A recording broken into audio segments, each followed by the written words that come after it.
بسم الله الرحمن الرحيم. نحمده ونصلي على رسوله الكريم. أما بعد، رب اشرح لي صدري ويسر لي أمري واحلل عقدة من لساني يفقه قولي. رب زدني علما. محترم سامعین، طلبہ ساتھی، آج کی اس کلاس میں آپ سب کو خوش آمدید کہتا ہوں، اور جو ہے آج کی کلاس کا آغاز کرتے ہیں۔ الحمدللہ، علم میراث پڑھنے اور پڑھانے کی اللہ پاک ہمیں سعادت نصیب کر رہا ہے۔ یہ محض اسی کی طاقت ہے، اسی کی توفیق ہے کہ انسان اس کی رضا والے کام کر پائے، اس کے لیے اسے توفیق مل جائے، اسے وقت مل جائے، ہمت مل جائے، صلاحیت مل جائے، تو اس پر اللہ تعالیٰ کا خاص شکر ادا کرنا چاہیے۔ آج کی کلاس میں انشاءاللہ تعالی چند ابتدائی باتیں آپ حضرات کے سامنے رکھی جائیں گی، اور پھر ان باتوں کا آپ سے سوال بھی کیا جائے گا، اور پھر انشاءاللہ کچھ عملی کام آپ کے سپرد کیا جائے گا۔ سب سے پہلی بات تو یہ ہے کہ کسی بھی فن کو سیکھنا ہو تو اللہ تعالیٰ سے دعا کی جائے، اپنی بے بسی اور اس کی طاقت کا اعتراف کیا جائے، اور اللہ سے مانگا جائے کہ یا اللہ میرے لیے اس فن کو سیکھنا ممکن بھی کر دے، اور اس سیکھنے کو میرے لیے اور اس علم کو میرے لیے نافع بنا دے، دنیا اور آخرت میں اس کے فائدے کو، اس کا فائدہ مجھے اور ساری امت کو نصیب فرما دے۔ اور اسی طرح ہوتا ہے کہ انسان جب اللہ کی جو ہے رضا کے لیے سیکھتا ہے تو اللہ تعالیٰ اسے وہ فن بھی عطا کرتے ہیں، وہ علم کھول دیتے ہیں اس پر، اور پھر آگے اس کے پھیلانے کو اس کے لیے آسان کر دیتے ہیں۔ علم میراث کے حوالے سے انشاءاللہ فضائل آگے بیان ہوں گے۔ بنیادی طور پہ میں آپ کے سامنے یہ بات عرض کرتا چلوں کہ یہ جو علم میراث ہے، اس کے بہت سارے نام ہیں: علم الفرائض، علم میراث، علم وراثت۔ اس میں جو ہے یہ قرآن سے بھی ثابت ہے، حدیث سے بھی ثابت ہے، اجماع سے بھی ثابت ہے، اور بعض اس کے مسائل ان میں قیاس بھی ہوا ہے۔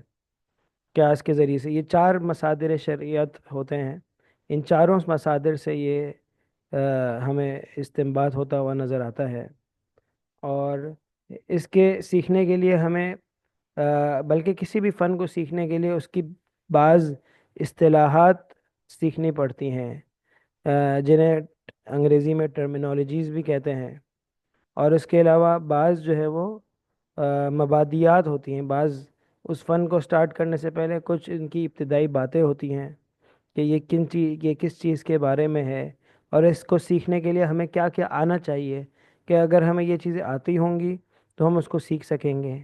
پھر اسی طرح اس کے اندر اس کے فضائل ہوتے ہیں، اس کو سیکھنے کا فائدہ کیا ہے، ساری چیزیں ہیں۔ سب سے بنیادی بات، یعنی اگر کوئی کہے کہ مجھے بتاؤ کہ دو لفظوں میں دو جملوں میں بتاؤ کہ میرا علم میراث کس چیز کا نام ہے، تو اس کا جواب یہ میں دوں گا: مرنے والے کے مال میں سے کس کس کو ملے گا اور کتنا کتنا ملے گا، کس کو ملے گا اور کس کو نہیں ملے گا، یہ پتہ چل جائے، یہ علم میراث کا حاصل اور خلاصہ ہے، ہے نا، ظاہری اس میں۔ اور اس کے لیے ضروری ہے کہ انسان کو حساب کتاب بھی آتا ہو، اور اس کے اصول اور قواعد وغیرہ سب اس کو معلوم ہو۔ جب کسی کو یہ سارے اصول اور قواعد معلوم ہوں گے تبھی جو ہے وہ یہ علم سیکھ سکے گا۔ اچھا، ایک ساتھی جوائن ہوئے ہیں تو ان کے بھی خدمت میں عرض کر دیا جاتا ہے کہ میوٹ رہیں، اور ان میوٹ ہونے کی اجازت صرف اس صورت میں ہوگی کہ جو ہے وہ آپ کے پاس، آپ کے ارد گرد شور نہ ہو، اور آپ جو ہے وہ جو ہے اگر آپ کے ارد گرد شور ہوگا تو وہ شور ریکارڈ ہو جائے گا، اور پھر جو دوسرے ساتھی سنیں گے انہیں تھوڑی دشواری ہوگی، ٹھیک ہے نا۔ تو یہ میوٹ رکھیں، اور ہاں کوئی سوال ہو تو ہاتھ اٹھا کے سوال بھی کر سکتے ہیں، ٹھیک ہے نا۔ اچھا اس کو ابھی ہٹا دیتے ہیں. تو ٹرمینالوجیز کچھ سیکھنی ہیں اور یہ بات سمجھنا ہے کہ ہم نے جو ہے اس فن میں کیا کیا اس میں ہے. الحمد للہ ریکارڈنگ بھی جاری ہے میرے خیال میں. اچھا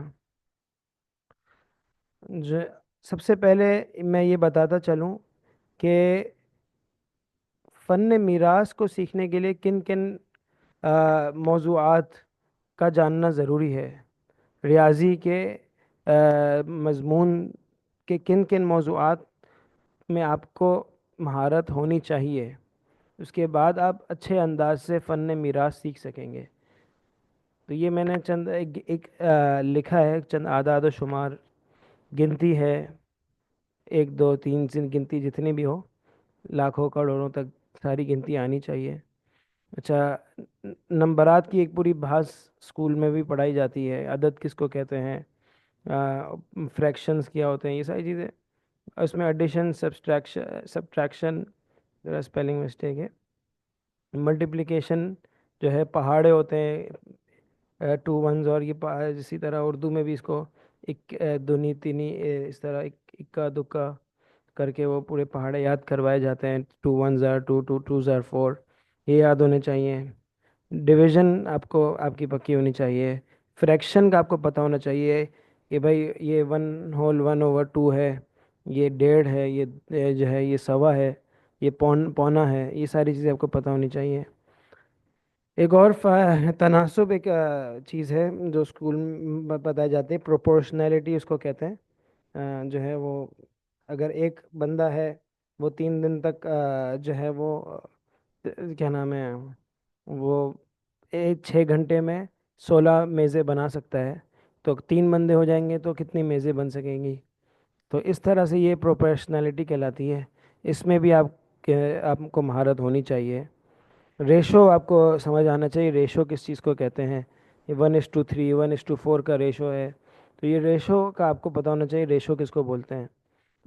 پرسنٹیج پتہ ہونی چاہیے، پرسنٹیج کیا ہوتی ہے، پرسنٹیج جو ہے کس طرح نکالی جاتی ہے. ٹھیک ہے نا. اسی طرح یہ LCM ہے، جو ہے جس کو عربی میں ذو اضعاف عقل کہتے ہیں. HCF ہے جس کا عاد اعظم کہتے ہیں. پھر مینٹل میتھس آپ کا اچھا ہونا چاہیے کہ آپ زبانی بھی اچھا خاصا کیلکولیٹ کر سکتے ہو نا، ذہن میں اپنے کیلکولیٹ کر لیں. تو یہ ساری چیزیں ہونی چاہیے. اور عام طور پہ کلاس 5 تک یہ بچہ جو اسکول پڑھتا ہے وہ یہ ساری چیزیں سیکھ لیتا ہے. اگر اس میں کوئی کمزوری ہے تو ہم پوری کمزوری کو تو ٹارگٹ نہیں کر سکتے، لیکن ان شاء اللہ تعالی ہم نے جب وہ کرتا رہے گا حل تو ان شاء اللہ وہ چیزیں بھی آہستہ آہستہ کور ہو جائیں گی. LCM HCF وغیرہ ہم نے اس میں وہ کیا ہے کور. اور پروپورشنالٹی وغیرہ کا بھی ہم نے کچھ نہ کچھ اس میں ایک طریقہ اس میں ڈالا ہے. اچھا پھر جن ساتھیوں کی یہ چیزیں نہیں آتی ہو نا، ان کو سکھانے کے بھی طریقے موجود ہیں. ان کے لیے ہم نے کچھ ایسے قوانین اصول بنائے ہیں اہل میراث نے کہ اس کی وجہ سے وہ بھی جو ہے اس چیزیں سیکھ جاتا ہے. ہاں پرسنٹیج بھی کوئی مشکل چیز نہیں ہے. بات آئی ایڈیشن کی، سبٹریکشن کی، جو ہے وہ چیزیں تو اب آپ کو جس کو نہیں آتی ہو اس کو سیکھنی تو لازمی پڑیں گی. اچھا یہ انشاءاللہ یہ کتاب کی PDF بھی جو ہے نا آپ حضرات کو دی جائے گی. مطلب جتنا جتنا ہوتا جائے اس کے حساب سے آپ کو دیتے جائیں گے، تو اس کی تھوڑی نظر ثانی بھی اس طرح ہو جائے گی. تو کام ہے اس میں تھوڑا بہت انشاءاللہ. اچھا چند چیزیں میں نے وہ بھی لکھی ہیں کہ علماء کرام کو آنی چاہیے. ان کے آنے سے بہت ساری چیزوں کا تعلق ہے، جیسے رقبہ بندی، ناپنا، اوزان، ایریا کس کو کہتے ہیں، ایریا کے کس طرح نکالے جاتے ہیں، والیوم، اور ڈیٹا انٹری کا کام کس طرح ہوتا ہے، ڈیٹا پریزنٹیشن کس طرح ہوتی ہے، کوارڈرنس کس طرح کیا ہوتے ہیں، اور ٹریگنومیٹری. کیونکہ جب فلکیات ایک کوئی سے تعلق پڑتا ہے طالب علم کا، یعنی اس نے جو ہے وہ کیا نام ہے نماز کے اوقات کا پتہ لگانا ہے، قبلے کے سمت کا پتہ لگانا ہے، تو اس میں ٹریگنومیٹری ہوتی ہے ساری. تو یہ ساری چیزیں وہ ہیں جو ایک عالم دین کو بالخصوص آنی چاہیے. مطلب جو میں نے یہ 7 چیزیں لکھی ہیں، یہ وہ چیزیں ان کا تعلق فن میراث سے تو نہیں ہے، لیکن ایک عالم دین کو یہ چیزیں آنی چاہیے. اب میں وہ چیزیں بتاتا ہوں جن جن کا ہونا ضروری ہے فن میراث میں مہارت پیدا کرنے کے لیے. اگر یہ چیزیں موجود ہوں گی، تو یہ آپ انشاءاللہ اللہ کے حکم سے فن میراث میں مہارت حاصل کر سکیں گے. اور اس سے بھی پہلے میں نے آپ کے سامنے عرض کیا کہ دعا اپنی بے بسی اور اللہ کے علم کا اعتراف اور جب انسان کرے گا اور 2 رکعت پڑھ کے اللہ سے مانگے گا کہ اللہ مجھے یہ علم نافع بنا کر مجھے عطا کر دے، میرے لیے یا اس کو مجھے عطا کر دے اور میرے لیے نافع بنا دے، تو اللہ نے چاہا تو یہ اللہ پاک اس پر یہ علم کھول دیں گے اور اس کے لیے نافع بھی بنا دیں گے. بہرحال ظاہری اعتبار سے میں نے یہ 6 چیزیں لکھی ہیں. ایک ماہر استاد اور ماہر استاد کی خصوصی توجہ. شخص تو ماہر ہے لیکن اس کو آپ کی طرف اتنی التفات نہیں ہے، وہ مصروف ہے یا وہ آپ سے اس کو دلچسپی نہیں ہے، تو بھی کوئی فائدہ وہ آپ کو نہیں پہنچا رہا نا. تو ماہر بھی ہو اور وہ آپ کو وقت بھی دے سکے، آپ کے اوپر توجہ دے اور اس کی فکر ہو کہ اس بندے کو آ جائے، یہ ایک بات ہے. دوسری چیز یہ ہے کہ کوئی اچھی کتاب فن کی ہو جسے بنیاد بنا سکیں. انشاءاللہ یہ کتاب کئی کتابوں سے مستغنی کرنے والی کتاب ہے، تو اللہ نے چاہے اس سے فائدہ ہوگا. مختلف زاویوں سے مسائل کو سوچنا نمبر 3. مسلسل مشق نمبر 4. مشق ورثہ کے حالات ازبر ہونا، یاد کرنا بھی ہے اس میں. اور نمبر 6 مزاولت یعنی مستقل پریکٹس کرتے رہنا. یہ ساری چیزیں انشاءاللہ جب ہم کریں گے تو اللہ نے چاہا اور ان چیزوں کو حاصل کر کے فن اپنائیں گے تو اور سیکھیں گے تو انشاءاللہ ہمیں فائدہ ہوگا، ہے نا. یہ ساری چیزیں بھی میں چھوڑ رہا ہوں. شمس المواریث اس کا نام کیوں رکھا ہے، یہاں پہ لکھا ہے کہ یہ میں نے اپنے شیخ حضرت جی مولانا شمس الرحمن عباسی صاحب کی طرف نسبت کرتے ہوئے اس کا نام شمس المواریث رکھا ہے. جامع المواریث اس لیے کہ بہت ساری کتابوں کی جامع ہے، اور اس کے علاوہ انسائکلوپیڈیا کا بھی اس میں عنوان دیا جا سکتا ہے. اچھا جی، یہ مختصر چیزیں ہیں. جیسے میں نے اب یہ نام آپ کو پتہ ہونے چاہیے. ظاہر ہے جب آپ اس چیز کو سیکھ رہے ہیں اور آپ لوگوں نے سکھانا بھی ہے، آپ سے ہر طبقے کے لوگ سیکھیں گے، کوئی اسکول پڑھا ہوگا کوئی نہیں پڑھا ہوگا، تو یہ ساری چیزیں جو ہے جس کو انگلش کے الفاظ نہیں پتہ اس کو انگلش کے الفاظ سیکھ لینے چاہیے، اور جس کو اردو کے نہیں پتہ انگلش کی پتہ ہے وہ اردو کے سیکھ لے. ایڈیشن جمع، سبٹریکشن جو ہے وہ نفی اس کو کہتے ہیں. اور ملٹیپلیکیشن ہے، ضرب ملٹیپلیکیشن، اور تقسیم ڈویژن، یہ سارے الفاظ ہیں، یہ اس کے نشان ہیں کہ اس کو کس طرح سے بیان کیا جاتا ہے. اور اس کے بعد جو ہے وہ آگے کی طرف جاتے ہیں. نفی کا نشان، ملٹیپلیکیشن کا نشان. اچھا، ہول نمبر اور یہ فریکشن کو سمجھ لیں. ہول نمبر یعنی ایک عدد جو پورا 1 2 3 پورا، اور جو ہے فریکشن وہ ہے جو جس کے اندر پورا نہیں ہے. اس میں کہہ لیں پاؤ، آدھا، پون، اس کو آپ فریکشن کہہ لیں، ڈیسیمل کے بعد آنا کہہ لیں. وہ ساری چیزیں اس کو کہتے ہیں اردو میں قصور. اور جو ہے اس کا مطلب جمع قصور ہے اور مفرد اس کا کسر ہے، اور ہندی میں اردو میں اس کو بٹہ کہتے ہیں. تو بٹہ، کسر، یہ الفاظ بھی یاد رکھ لیں، اور انگریزی کا فریکشن بھی یاد رکھ لیں. ٹھیک ہے نا. تو آواز سلو آ رہی ہے. اچھا اچھا، یہ تو میرے نہیں خیال کہ سلو ہونی چاہیے، کیونکہ باقی ساتھی بھی بتائیں سلو ہے کیا، کیونکہ میں تو بالکل مائک کو ہاتھ میں پکڑ کے بات کر رہا ہوں، اور مائک بھی اس کا اچھا ہے. نہیں، آواز تو ٹھیک ہے. اچھا، تو آواز تو ٹھیک ہے بھائی، کیونکہ میں تو اس کے لیے خاص مائک سے کر رہا ہوں، لیپ ٹاپ سے وہ کنیکٹ کیا ہے. تو یہ دیکھ لیں کیا وجہ ہے، کیا سلو کیوں آ رہا ہے. اچھا، پھر کیلکولیٹر میں کس طرح سے اس کو بیان لکھا جاتا ہے، یہ بھی جس کو نہیں آتا ہو اس کو پوائنٹ اس کے لیے اندر میں نے طریقہ لکھا ہے. تو میں اس پہ جس کو دیکھنا ہو جب میں اس کو پی ڈی ایف دوں گا تو وہ دیکھ لے گا. اس میں ساری چیزیں ابھی بتانے میں مشکل ہو جائے گا. ٹیبل بھی دیا ہے ایسی، مطلب جس کو ضرورت ہو وہ اس سے فائدہ اٹھائے. ظاہر کتاب میں تو اس چیز جمع کا طریقہ، جوڑ کا طریقہ، یعنی پلس کس طرح کرتے ہیں، مائنس کس طرح کرتے ہیں، کیلکولیٹر میں پلس کس طرح کیا جاتا ہے، مائنس کس طرح کیا جاتا ہے، یہ ساری چیزیں اس کے اندر. ملٹیپلائی کس طرح کیا جاتا ہے، ڈیوائڈ کیا کیا جاتا ہے، کیلکولیٹر میں کس طرح کیا جاتا ہے، یہ ساری چیزیں اس میں ڈالی ہیں. اب ظاہر ہے اب ہر ایک کو اس کی ضرورت نہیں ہے، ہر کوئی بہت سارے لوگ اس کو پڑھ کے آئے ہوئے ہوتے ہیں اسکولوں میں، تو بول رہی ہے کیا، تو جس کو ضرورت ہے وہ سیکھ لے، جس کو نہیں ہے اس کو آگے بڑھ جائے. کیلکولیٹر میں کس طرح کرنا ہے اس میں اچھا، اب آگے بڑھتے ہیں۔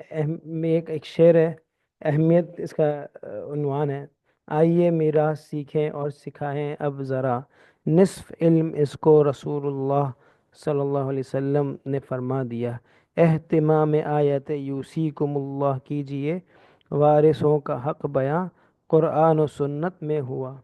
تو میں نے یہ پوری میراث وراثت کی جو ہے نا منظوم بھی ہے، پورا ایک مطلب کافی سارا اس کو ہم نے خود منظوم کروایا، ایک شاعر ہے مولانا اسامہ سرسری، ان سے ہم نے جو ہے اس کو منظوم کروایا، لیکن سارے ابواب تو نہیں تفصیل سے کر سکتے، لیکن اردو میں اس سے پہلے کوئی نظم ہمیں ملی نہیں، بہرحال عربی میں موجود ہے بہت تفصیلی، فارسی میں بھی ہے، اردو میں ان کی مہربانی، انہوں نے جتنا کر دیا، اللہ کرے اس کو آگے بھی کوئی کر دے۔ اچھا، اب میں اس لیے اس کو پڑھا کہ دیکھیں، اس کے آیات کے بارے میں اس کے بارے میں کہا جاتا ہے کہ میں امام مالک رحمۃ اللہ علیہ قول ہے کہ جس نے علم فرائض بغیر قرآن کے سیکھا تو وہ بہت جلدی اسے بھول جاتا ہے۔ امام مالک اپنے استاد ربیعہ تو رائے کا یہ قول نقل کرتے ہیں، اور امام مالک کہتے ہیں کہ انہوں نے بڑی سچی بات کہی ہے۔ تو اس لیے چند آیات ہیں یہ: یوسیکم اللہ، اور سورۃ النساء ہے، اور پھر اس طرح دوسری آیت ہے، یہ تین آیتیں یہاں لکھ درج کی ہیں، ویسے تو بہت سی آیتوں میں ہے، تو اس میں جو ہے وہ ان کا ترجمہ اور آیتیں اگر یاد کر لیں تو انشاءاللہ اس سے بڑی آسانی ہو جائے گی جب احوال بیان ہوں گے۔ اسی طرح چند یہ آیات میراث کی ایک فہرست بھی ہے، تو بہرحال اس کو جب موقع لگے تو انسان دیکھ سکتا ہے۔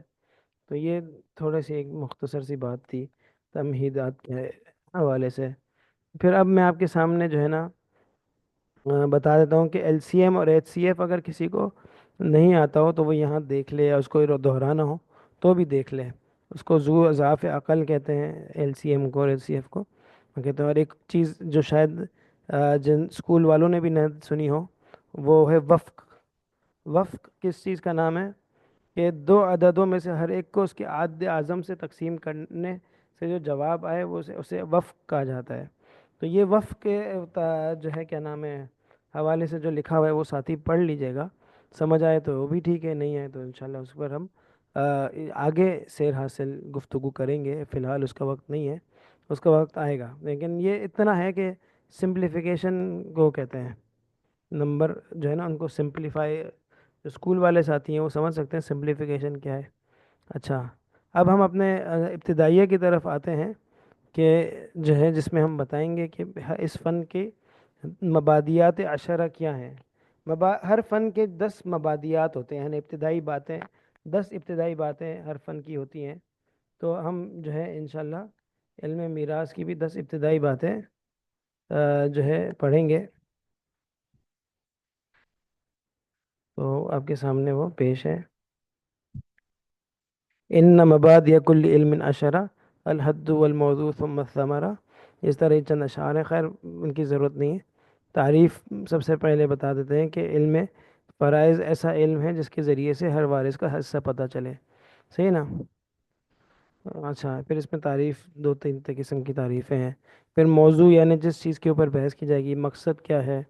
اچھا، بہرحال کس نے اس کو یہ وضع کیا؟ تو کہتے ہیں اللہ تعالیٰ کی طرف سے یہ وضع ہے۔ پھر اس طرح اس کا نام کیا کیا ہیں، پھر یہ نام رکھنے کی وجہ کیا ہے، تو یہ بڑے تفصیل سے اس کے جوابات دیے ہیں، ہے نا؟ تو یہ پھر ماخذ کیا ہیں، اس علم کو سیکھنے کا حکم کیا ہے، نمبر 8 مسائل کیا ہیں۔ پھر فضیلت کے اوپر بہت سارے دلائل، بہت ساری احادیث آپ کے سامنے انشاءاللہ رکھی ہوئی ہیں، تو یہ ساتھی دیکھ سکتے ہیں، اس میں کوئی میں ان کو جو ہے نا کافی تفصیل سے لکھا ہوا ہے اپنے، میں نے شوق کے اوپر ہے کتنا آپ پڑھ لیتے ہیں اس کو۔ چند احادیث آپ کے سامنے رکھ لیتے ہیں۔ حضرت آپ سے ایک حدیث ہے، ابن ماجہ نے اس کو نقل کیا: یا ابا ہریرہ تعلموا الفرائض وعلموا فإنه نصف العلم وهو ينسى وهو اول شيء ينزع من امتی۔ اے ابو ہریرہ، فرائض سیکھو اور لوگوں کو سکھاؤ، اس لیے کہ یہ آدھا علم ہے اور اسے بھلا دیا جائے گا، اور میری امت سے سب سے پہلے یہ علم اٹھا لیا جائے گا۔ دیکھ لیں، دیکھیں، دو اعتبارات ہیں نا، ایک تو ہے کہ اس کے سیکھنے سکھانے والے، اس کو سمجھنے والے کم ہو جائیں، اور واقعی کو بہت کم ہی ہے، ہمارے علماء کا طبقہ سیکھتا ہے، اس کے علاوہ تو کوئی نہیں سیکھتا، عام طور پہ بہت مشکل سے کوئی چند لوگ سیکھتے ہیں۔ اچھا سیکھ تو لیا، اب جو ہے عمل کتنے لوگ کر رہے ہیں؟ تو بھول جانا، یہ بھی بھلا دیا جانے کا مطلب ایک تو یہ بھی ہے کہ انسان کو آتا نہ ہو، اور بھلا دیا جانے کا ایک مطلب یہ ہے کہ اس کو نظر انداز کر دیا، اس پر عمل نہیں کر رہے۔ ورنہ دارالافتاء موجود ہیں، لوگ مسائل پوچھ سکتے ہیں، عمل کر سکتے ہیں، لیکن نہیں عمل کر رہے، تو یہ بھی بھلا دیا جانا ہے کہ مترادف ہے۔ تو جہاں یہ محنت کرنے کی ضرورت ہے کہ لوگوں کو یہ سمجھ آئے کہ وراثت کس طرح تقسیم ہوتی ہے، تو ظاہر ہے جب جس کو اگر صحیح طرح سمجھ میں نہیں آئے گا تو وہ کسی اور دوسرے پہلو پر بھی بہت اچھے سے حاصل گفتگو نہیں کر سکے گا، مطلب اس کو کسی نہ کسی کی محتاجگی رہے گی۔ تو پہلے تو یہ کہ خود سمجھ بھی جائے کہ کس طرح حل کرنا چاہیے، پھر اس کے اخلاقی پہلو، پھر اس کی ترغیبی گفتگو اس کے اندر کیا ہونی چاہیے، تو یہ ساری چیزیں بھی ساتھ ساتھ سیکھنے کی ہیں، کیونکہ اس کو یہ نہ بھلایا دیا جائے۔ اس کے لیے ضروری یہ ساری باتیں اس میں شامل ہیں کہ امت کو متوجہ کرنا ہے اور ان سمجھانا ہے کہ بھائی شریعت کے مطابق وراثت کی تقسیم کو یقینی بنائیں۔ تو انشاءاللہ اس پر بھی میں وہ جو کتاب کا چوتھا حصہ اسی سے متعلق ہے، اس پر بھی ابھی کام چل رہا ہے، دعا کریے۔ تو یہ باقی اس میں ہم نے بہت ساری چیزیں اس میں ہم نے ذکر کی ہیں، اور یہ چل رہا ہے۔ اچھا، اب آپ کے سامنے ایک باب ہے ترک، اس کا نام ہے آ، ترکہ۔ ترکہ کے حوالے سے یہ شعر ہے: بینک بیلنس، نقدی، زیور، گھر دکان، اشیاء سبھی، ترکہ ہے سب مرنے والا چھوڑ کر جو کچھ گیا، یعنی جو بھی چھوڑا ہے، یہاں تک کہ اگر کوئی سوئی بھی چھوڑ کے گیا ہے انسان تو وہ بھی ترکہ ہے۔ گھر کے اندر جو ہے برتن ہے وہ ترکہ ہے، گھر کے اندر جو ہے وہ کوئی اگر کیا نام ہے، آ، اس کو میں اس کو ذرا میوٹ کر لیجیے گا۔ گھر کے اندر اگر کوئی جو ہے وہ راشن چھوڑ کے گیا ہے تو وہ بھی ترکہ ہے۔ تو اس میں بڑی نزاکت ہے کہ اگر کوئی آدمی مر گیا اور اس کے بعد وہ ترکہ چھوڑ جاتا ہے، تو وہ مر گیا تو وہ گھر میں جو راشن چھوڑ گیا وہ بھی ترکہ ہے، وہ بھی بغیر ورثہ آپس میں اجازت لیے استعمال کر سکتے ہیں نہیں کر سکتے، یہ بھی ایک موضوع ہے۔ خاص طور پہ اگر ان کے اندر نابالغ ہو تو پھر تو بالکل ہی اس کے اندر مسائل بڑھ جاتے ہیں، اگر وہ رسا میں کوئی نابالغ اولاد بیٹا ہے، نابالغ اولاد ہے نابالغ، تو بہرحال وہ پھر انشاءاللہ وقت پہ آئے گا کہ جو ہے ان پہلوؤں پر بھی بات ہوگی، کیونکہ جہاں سمجھنا ضروری ہے وہاں عمل پر آنا بھی ضروری ہے، عمل پیرا ہونا یہ زیادہ اہم ہے، ٹھیک ہے نا؟ تو ابھی میں آپ کے سامنے ترکے کی جو ہے اصطلاحی تعریف رکھتا ہوں۔ ترکہ ہر اس مال اور مالی حق کو کہتے ہیں جو انتقال کے وقت میت کا ہو اور کسی غیر کا حق اس کی کسی متعینہ چیز کے ساتھ جڑا ہوا نہ ہو۔ یعنی اب کیوں اس کو یہ والی تعریف اتنی لمبی کرنے کا کیا مقصد ہے، وہ بھی نیچے اس میں سارا سمجھایا ہوا ہے، ٹھیک ہے نا؟ تو پر ترکے میں کون کون سی چیزیں شامل ہیں وہ بھی یہاں پہ لکھ دی گئی ہیں، ٹھیک ہے نا؟ اچھا، اب چار چیزیں ایسی ہیں جو ترکے سے متعلق ہوتی ہیں، یعنی کوئی انسان جب چلا گیا اس دنیا سے تو چار کام کیے جائیں گے۔ وہ چار کام کیے ہیں: بعد از تجہیز، قرضے، پھر وصیت، پھر فروض، مال میت کے ہیں لازم یہ حقوق اربعہ۔ بعد از تجہیز، قرضے، پھر وصیت، پھر فروض، مال میت کے ہیں لازم یہ حقوق اربعہ۔ چار حقوق کیا ہیں؟ پہلے سب سے پہلے تجہیز و تکفین، پھر اس کے بعد قرضہ، پھر تیسرے نمبر پر وصیت، پھر نمبر چار جو ہے ہر جو ہے وارث کا حق ادا کرنا۔ تو جب تک تجہیز و تکفین نہیں کی جاتی، میت کو قبر تک نہیں پہنچایا جاتا، یعنی اس کے سارے اخراجات اسی کے مال سے دیے جاتے ہیں۔ البتہ اگر کوئی اپنی طرف سے دینا چاہے تو ظاہر ہے اس میں کوئی سوال نہیں ہے، دے سکتا ہے، کوئی کوئی مسئلے کی بات نہیں، کوئی اپنی طرف سے دے دے، لیکن اس کے مال میں اس کے تجہیز و تکفین کا حق ہے۔ کوئی بولے یار اب کوئی اور دے اور میں جو ہے وہ یہ مال ورثہ کو مل جائے اور یہ کوئی اور دے دے، تو ایسی جو ہے زبردستی کرنا اور اس کے انتظار میں رہنا یہ کوئی اچھی بات نہیں ہے۔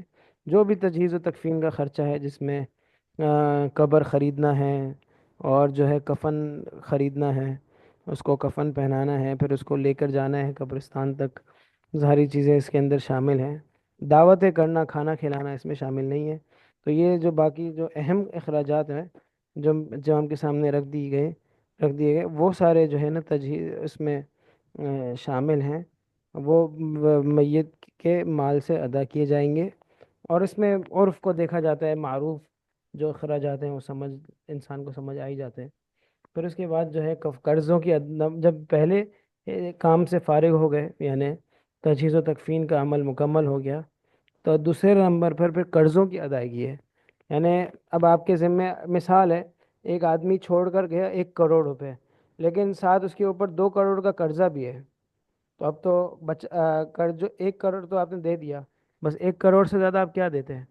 آپ کے پاس تھا ہی 1 کروڑ، آپ نے 1 کروڑ جو دے دیا۔ اب آپ کے دیگر ورثہ اگر اپنے پاس سے دے دیں تو ٹھیک ہے، اگر نہیں دیتے تو 1 ہی کروڑ آپ نے جو ہے وہ قرض خواہوں کو دے دیا، 1 کروڑ اب اور اسی کے حصے کے مطابق تناسب سے دے دیا۔